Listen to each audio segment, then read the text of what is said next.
মার্কিন president Donald Trump এক প্রকার চুক্তির মাধ্যমে যুদ্ধ বন্ধ করার চেষ্টা করেছেন। অন্যদিকে ফ্রান্স, জার্মানি ও ব্রিটেনের নেতারা ইউক্রেনের সঙ্গে তাদের অবস্থান মজবুত করার চেষ্টা করছেন এবং জেলেনস্কি ট্রাম্পের সাথে বৈঠকের দিকে স্বাগত জানিয়েছেন।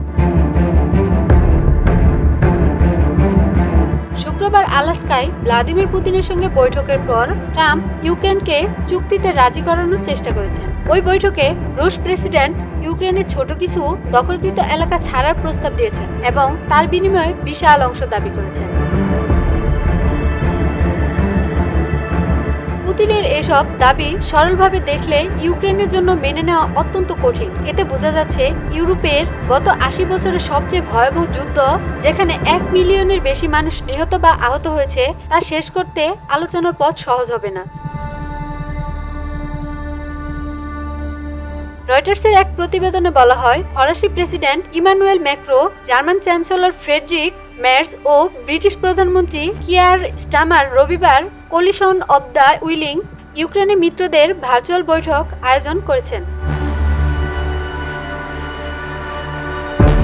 ইউরোপীয় শক্তিগুলো চাইছে ট্রাম্প, পুতিন ও জেলেনস্কিকে নিয়ে ত্রিপক্ষীয় বৈঠকের ব্যবস্থা করতে, যাতে ইউক্রেন তার ভবিষ্যৎ নির্ধারণে টেবিলে আসন পায়। পাশাপাশি তারা চায় যুক্তরাষ্ট্রের অংশগ্রহণে শক্তিশালী নিরাপত্তা নিশ্চয়তা এবং প্রয়োজনে মস্কোর উপর ক্ষমতা প্রয়োগ বাড়ানো যায়।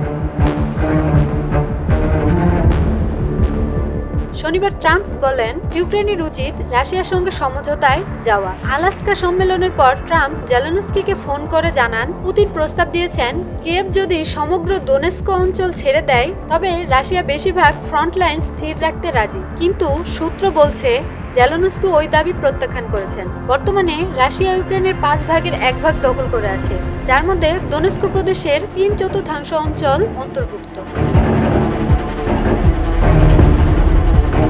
ট্রাম্প আরও জানান, তিনি পুতিনের সঙ্গে একমত হয়েছেন যে শান্তি চুক্তি স্বাক্ষরের আগে যুদ্ধবিরতি প্রয়োজন নেই। অথচ সম্মেলনের আগে তিনি বলেছিলেন যুদ্ধবিরতি ছাড়া তিনি খুশি হবেন না।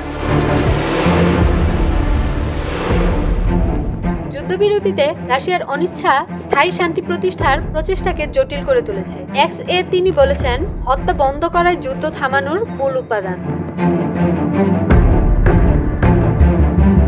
এদিকে ইউক্রেনের বিমান বাহিনী জানিয়েছে, রাশিয়া শনিবার রাতে ৬০টি ড্রোন ও একটি ব্যালিস্টিক ক্ষেপণাস্ত্র নিক্ষেপ করেছে, যার মধ্যে ৪০টি ভূপাতিত বা জ্যাম করা হয়েছে।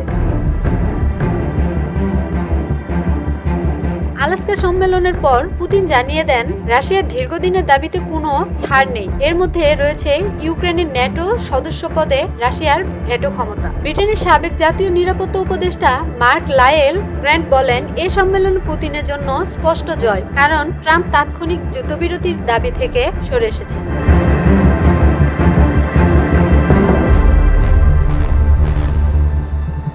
তবে তিনি এটিকে ইতিবাচকও মনে করেন যে যুক্তরাষ্ট্র অন্তত কিছু নিরাপত্তা নিশ্চয়তা দেওয়ার ইঙ্গিত দিচ্ছে। তিনি বলেন, ভূমি বিনিময়ের বিষয়টি জটিল হলেও সবচেয়ে গুরুত্বপূর্ণ হলো অবশিষ্ট ইউক্রেনের নিরাপত্তা নিশ্চয়তা, যাতে পুতিন আবার সময় নিয়ে অস্ত্র সঞ্চয় করে ভবিষ্যতে নতুন হামলায় নামতে না পারে।